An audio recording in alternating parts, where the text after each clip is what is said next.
Radio Bundelkhand, radio Bundelkhand. नमस्कार साथियों, radio Bundelkhand सुनने वाले सभी श्रोता साथियों का बहुत बहुत स्वागत करते हैं आज के हमारे इस खास कार्यक्रम में।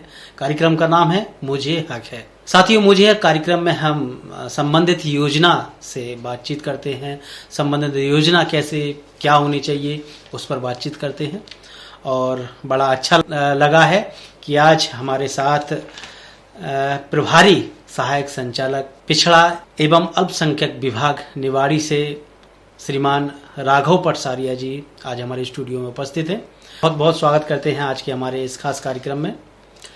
राघव जी, जानना चाहेंगे, चूंकि बहुत सारे विभाग चल रहे हैं, आपको नया नया दायित्व मिला है इस विभाग को, तो आपके विभाग के अल्पसंख्यक विभाग में कौन सी योजना संचालित की जा रही है और कैसे इसका हमारे युवा साथी लाभ ले सकते हैं? धन्यवाद मनीष जी। मैं सभी श्रोतागण का स्वागत करता हूँ, अभिनंदन करता हूँ और मैं अपने विभाग की इस योजना के संदर्भ में विस्तृत चर्चा करना चाहता हूँ।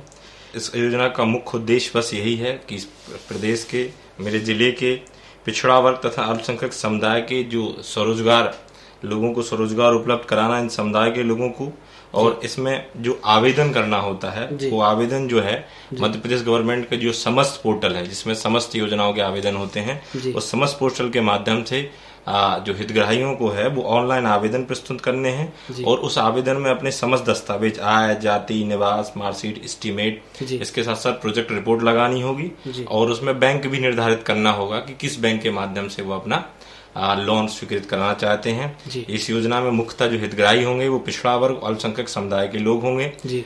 उन्हें इसमें विनिर्माण के क्षेत्र में, सेवा इकाई के क्षेत्र में, व्यवसाय के लिए मध्य प्रदेश सरकार द्वारा 1 लाख से लेकर 25 लाख रुपए तक का ऋण उपलब्ध कराया जाएगा। अगर इस योजना की पात्रता की हम बातें करें तो मुख्यतः इसमें जो पात्र हितग्राही होगा वो 18 से लगभग 40 वर्ष तक की आयु का जो हितग्राही होगा वो इसके लिए पात्र होगा। उसकी दूसरी पात्रता ये होगी कि उसे 12वीं पास जो है अनिवार्य रूप से होना चाहिए। आय के लिए भी इसमें रिस्ट्रिक्शन लगाए गए हैं, इसमें 12 लाख से अधिक की आय नहीं होना चाहिए और जिस भी जिले से जो आवेदक है वो आवेदन कर रहा है उस जिले का उसे निवासी भी होना जरूरी है। वित्तीय सहायता की बात करें तो इस योजना अंतर्गत पिछड़ा वर्ग और अल्पसंख्यक समुदाय के हितग्राहियों को बैंक द्वारा जो वितरित ऋण है उस पर 3% प्रति वर्ष की दर से ब्याज में छूट दी जाएगी और इसके अंतर्गत आप लोग स्टेशनरी की शॉप, किराना शॉप, ब्यूटी पार्लर इत्यादि वगैरह वगैरह के संबंध में आप आवेदन कर सकते हैं और वो आवेदन समस्त पोर्टल पे होने के पश्चात वो हमारे विभाग में आता है। फिर विभाग में उस आवेदन को ऑनलाइन ही चेक किया जाता है, इसमें किसी तरीके ऑफलाइन व्यवस्था नहीं है और उस संबंधित बैंक को प्रेषित किया जाता है। फिर बैंक से जो है हम संबंधित ऑफिसर जो है उस बैंक से संपर्क करते हैं और हितग्राही का संपर्क कर तत्पश्चात ही उन्हें ऋण स्वीकृत किया जाता है। राघव जी, एक चीज जानना चाहेंगे, चूंकि ये योजना जो आपने बताई है इसका क्या नाम से इसको जाना जाता है और हितग्राही कैसे इसको अपने दस्तावेज के साथ कहां पर इसका ऑनलाइन आवेदन करना पड़ता है? इस योजना का मूल नाम जो है वो पिछड़ा वर्ग तथा अल्पसंख्यक उद्यम योजना के नाम से ये जाना जाता है। इसे आप किसी भी ऑनलाइन दुकान, एमपी ऑनलाइन की शॉप पे जाकर समस्त पोर्टल के माध्यम से इसका आवेदन आप कर सकते हैं। और दूसरी बात, अगर यदि किसी युवा साथी को इसका अनुभव नहीं है, जैसे मान के चलो कि उसने स्टेशनरी की दुकान डाली या फिर कंस्ट्रक्शन का कोई काम डालना चाहता है, उसको अनुभव नहीं है, तो किस आधार पर उसको मतलब ये ऋण उपलब्ध कराया जाता है, स्वीकृति प्रदान की जाती है? उसमें उसे डरने की बात नहीं है। वो चाहे तो कलेक्ट्रेट कार्यालय पिछड़ा वर्ग अल्पसंख्यक कल्याण विभाग में हम लोगों से आकर सीधा कर्मचारियों से, विभागीय अधिकारियों से संपर्क कर उनसे सीधी जानकारी ले सकता है। तत्पश्चात वो बैंक पोर्टल के माध्यम से आवेदन करेगा और आवेदन में अगर कोई त्रुटि होती भी है तो वापस हम लोग उसको उसी लेवल से फॉरवर्ड वापस उन्हें कर देते हैं, तो वो सुधार करके उसे पुनः प्रेषित कर सकते हैं। और इसमें अगर दस्तावेज की बात करें सर, तो दस्तावेज में मार्कशीट के अलावा उसके पास आधार कार्ड, पैन कार्ड या फिर किस किस तरह की ये दस्तावेज उनके पास? दस्तावेज में उनके मार्कशीट होना, उनकी 12वीं पास की मार्कशीट होना अनिवार्य, उसमें आय, जाति, निवास, पैन कार्ड भी होना जरूरी है। ये सारे दस्तावेज उन्हें अपलोड करने पड़ेंगे। ये आवेदन में ही उनके साथ लगाए जाते हैं, तत्पश्चात ही वो आवेदन होता है। ये सर कितने दिन में सर स्वीकृति इसकी प्रदान हो जाती है? मतलब यदि उसने आवेदन कर दिया है, फिर इसके बाद कितने देर बाद गौर किया जाता है, कितने देर बाद फिर वहां से कॉल्स आता है, फिर उसको बैंक जाना पड़ता है, क्या क्या इसकी प्रोसेस? इसमें जिस दिन से हितग्राही आवेदन करता है वो उसी समय विद इन टाइम वो पिछड़ा वर्ग अल्पसंख्यक कल्याण के पोर्टल पे दिखने लगता है, जिले के कार्यालय पे। उसके पश्चात उसको सीधा बैंक को प्रेषित कर दिया जाता है और अगले ही दिन बैंक से संपर्क करना स्टार्ट कर दिया जाता है। सर, एक सबसे ज्यादा समस्या आई है, क्योंकि हमने काफी दिनों से हम कार्यक्रम चला रहे हैं, खासतौर पर आजीविका को लेकर हम लोग काम कर रहे हैं। समस्या यहाँ पर ये आती है कि बहुत सारे युवा साथी ऐसे रहते हैं जो बैंक से जाने में डरते हैं, पहली बात।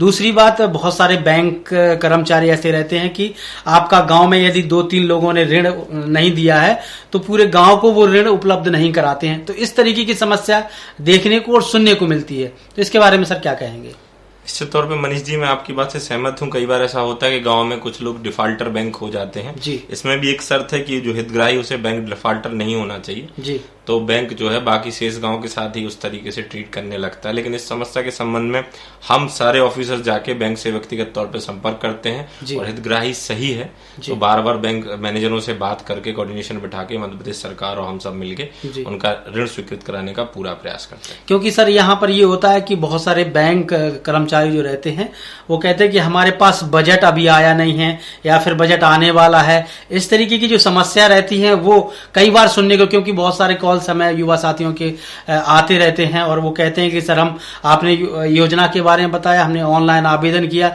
बैंक के पास गए, बैंक ने मना कर दिया है, तो क्या कुछ प्रोसेस? वो बजट का आपको ऐसा बड़ा प्रावधान नहीं, उस समय सब्सिडी की जो पूर्व में इसमें सब्सिडी का प्रावधान था जिस संबंध में वो बजट की चर्चाएं की जाती थी। अब जैसे ही वो लोन स्वीकृत करते हैं उन्हें जो उनकी ब्याज दर है उस पर 3% की छूट सरकार की तरफ से प्रदान की जाती है, उन्हें तत्काल उपलब्ध होती, स्वीकृत होती जी। और एक दूसरा मसला सर आता है, चूंकि हमने देखा है कि उनकी क्रेडिट वाला स्कोर जो रहता है कि ये उन्होंने आदान प्रदान मतलब बैंक में नहीं किया है या फिर उन्होंने खाता खुलवाया और 1 साल बाद उसमें बैंक में पैसे डाले नहीं हैं, तो उस ब्याह पर भी कई बार बैंक मना उनको कर देता है। तो इसके बारे में सर क्या कहेंगे? ये भी निश्चित तौर पर एक समस्या आती है। इसमें मैं हितग्राहियों से हमेशा ये कहता हूं कि आप अपना क्रेडिट स्कोर अच्छा रखें, क्योंकि चूंकि बैंक के भी अपने नॉमिनल नॉर्म्स होते हैं, उन्हें पूरा करना होता है, इसलिए क्रेडिट स्कोर ठीक रखें, क्योंकि क्रेडिट सिबिल स्कोर होता है उसी के बेस पे वो लोन देते हैं, नहीं तो वो लोन रिजेक्ट कर देते हैं। बिल्कुल सर, बिल्कुल। साथियों, यदि आपको लगता है कि हमें बैंक द्वारा कोई समस्या आती है या ऑनलाइन में कोई समस्या होती है तो आप कलेक्ट्रेट कार्यालय में आपका ऑफिस है, वहां पर जाकर आपसे संपर्क कर सकते हैं, आपकी भरपूर मदद की जाएगी। क्योंकि खासतौर पर देखा जाता है कि सरकार की विभिन्न प्रकार की योजनाएं शासन द्वारा चलाई जाती हैं, लेकिन हम देखते हैं व्यक्तिगत तौर पर देखा जाता है कि बहुत सारे युवा साथी भटक जाते हैं, बहुत सारे युवा साथी लोन लेकर चुका नहीं पाते हैं, बहुत सारी समस्या आती हैं। यदि इस प्रकार की समस्या आप आती है तो हमने कई बार आपसे कहा है कि हम लोग आजीविका को लेकर काम कर रहे हैं, हम लोग यहाँ पर ट्रेनिंग्स भी उपलब्ध कराते हैं, किस तरीके से उनका एक बिजनेस प्लान होना चाहिए, ये सारी चीजें हम यहाँ पर उपलब्ध कराते हैं।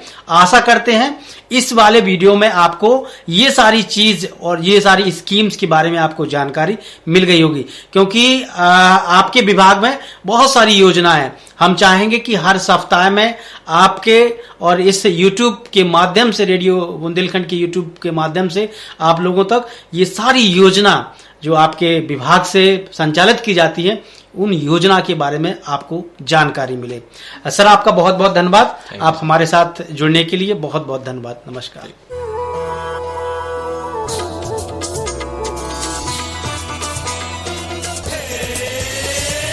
Radio Bundelkhand, radio Bundelkhand.